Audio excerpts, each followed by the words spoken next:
Hey, it's Sol with another video, and we are finally going to take a first look at Azerite Gear. This is meant to be the centerpiece of progression here in the Battle for Azeroth expansion. Now don't forget, we are in the Battle for Azeroth Alpha. This is the first iteration of Azerite Gear with only one piece of gear with only one set of traits. If you happen to be on a Demon Hunter, then you're going to get fewer traits. If you happen to be on a Druid, you happen to get more traits. And let's get right into it, starting with the UI. Keep in mind that I'm using a Paladin, and I have him spec'd into Protection, predictably, knowing me.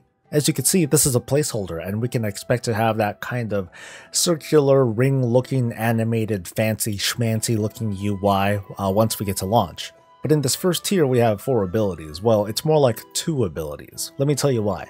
This first ability is called Champion of Azeroth, which is very reminiscent of having one of those earlier heirloom trinkets where whenever you kill something, you get a little bit of health back. On top of that, though, you get a little bit of a versatility boost, which is, nice.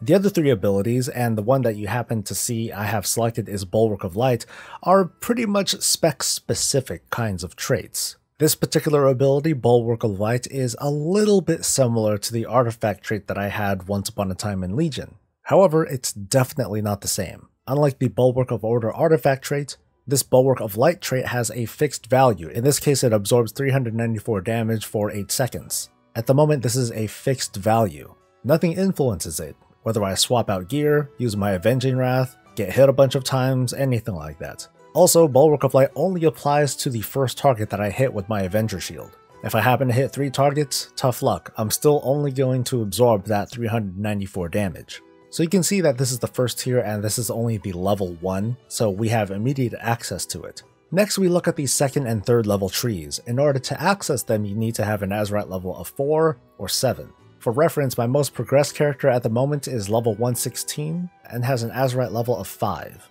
The traits here aren't what I would consider to be super important.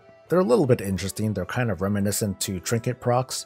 This other trait here, Resounding Protection, is kind of reminiscent of having the Pride as legendary, just on a obviously much smaller scale. And then at the very bottom, requiring an Azerite level of 10, we have Azerite Empowered, which gives us a whopping 5 item level increase to this particular gear that we're wearing, which by the way is 185, the same as all of our other starting gear. So there's quite a bit to unpack here, but there are numerous caveats to consider. But from a very early impression, based on just what we see, this is kind of uninteresting. For the most part, I feel like even if I happen to have all of these traits at the same time, it wouldn't really impact my gameplay. It wouldn't make things very interesting for me at all. Even if I did have 3 pieces of gear, and all of them had all of these traits activated at the same time, it still wouldn't be very interesting at all.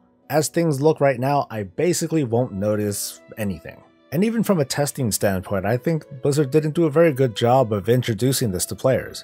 If you think back during Legion when they started to introduce legendaries into the mix, there was a scattered mix of what was brought in, but this at least gave players a little bit to play with.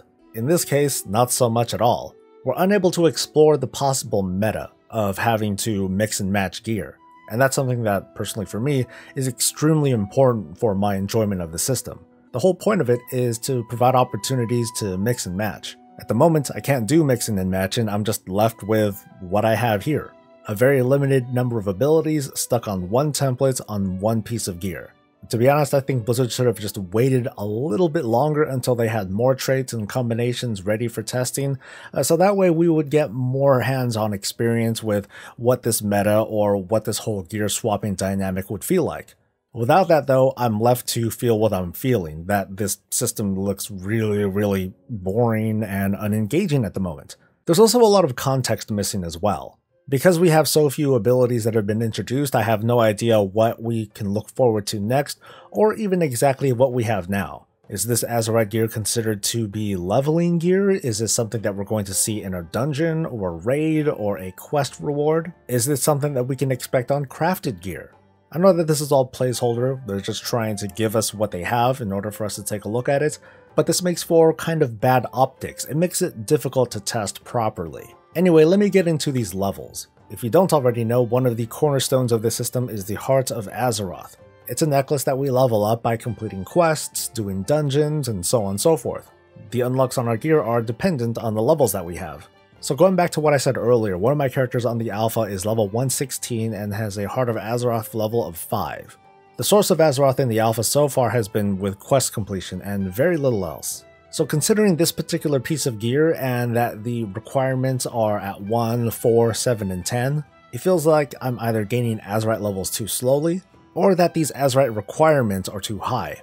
Right now the concern is that for this very early starting gear, I'm not going to feel the benefit of leveling up my Heart of Azeroth knowing that there's a pretty good chance that I'll be able to get this gear replaced. I kind of wonder if there's going to be a sort of leveling version of Azerite Gear where the requirement is going to start off with like really low. Like by the time I probably replace this gear with something else, I only need a Heart of Azeroth level of like 3 in order to totally max this thing out, as an example. I just think that early leveling gear should give us easier access to getting to the bottom of that tree with a lower Heart of Azeroth level. And I know I'm kind of going all over the place, but I'm also thinking of just what's going on in the back end with these kinds of traits. If we go with what we're seeing here, that there are a series of level 1 traits, level 4, level 7, and level 10, just how many kinds of level 1 traits are there?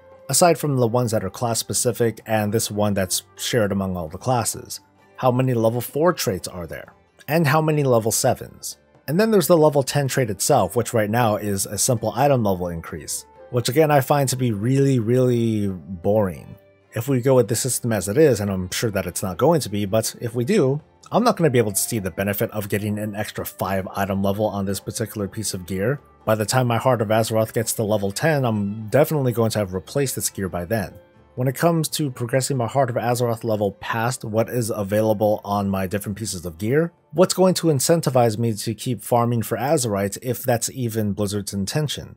Sure, the Heart of Azeroth is going to get a little bit stronger and I'm going to get some more secondary stats, that's nice, but I don't feel like there's a lot of incentive to max out my Heart of Azeroth to whatever my particular piece of gear is because 5 item level isn't a lot. Even if the value was greater, I would find this to be very boring. I do like that this emphasizes gear hunting once again. And when it comes to the gear hunting or the grind, I know that there are some of you out there at home and on the toilets just aren't into that sort of thing, but at the very least I do appreciate the fact that Blizzard has responded to the kind of helplessness among players when it comes to farming for legendaries, or like the whole RNG thing with stuff like the Netherlight Crucible. It made control very difficult in part of the player. At the very least, with Azerite Gear, it gives us an opportunity to be able to target things that we want to look for and then just start farming for them. The minus though is that when it comes to choosing these traits and specs on this sort of gear, kind of similar to the Netherlight Crucible, if you want to be able to have multiple pieces to suit your multiple specs, especially if you happen to be a druid that plays all the available specs, you're going to find yourself collecting a lot of pieces of gear. I do think that the meta will be a lot of fun to explore, but I also think that depending on the number of specs that you want to roll as well as your desired playstyle, so like if you're a super hardcore mythic competitive raider person, you're going to find yourself farming a lot longer than others. This is also you can min-max your gear. Still though, I prefer that you at least know the direction that you're going, as opposed to legendaries where you're just kind of mindlessly grinding the fastest thing that you can in order for you to get that chance at a legendary faster than others. I still have concerns about the relationship between the Heart of Azeroth and the Azerite Gear. From the sounds of things, it's meant to be a lot more passive than artifact power ever was, since regarding the heart, it's not going to matter what your spec is. There's also going to be a kind of passive catch-up mechanism, probably similar to the current iteration of artifact knowledge that we have now. However, again, it goes back to my earlier statement about trying to level up your Heart of Azeroth to a certain level in order to qualify yourself to wear certain pieces of gear.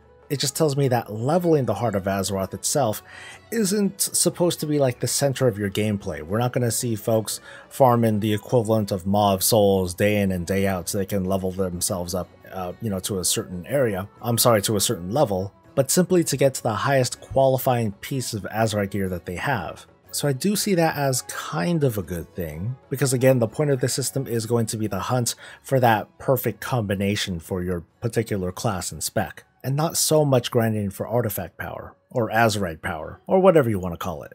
But it does make me wonder, between one tier and the next, if we can continually, like to almost endlessly level up our Heart of Azeroth, then the leveling aspect of this Heart of Azeroth is kind of meaningless, right?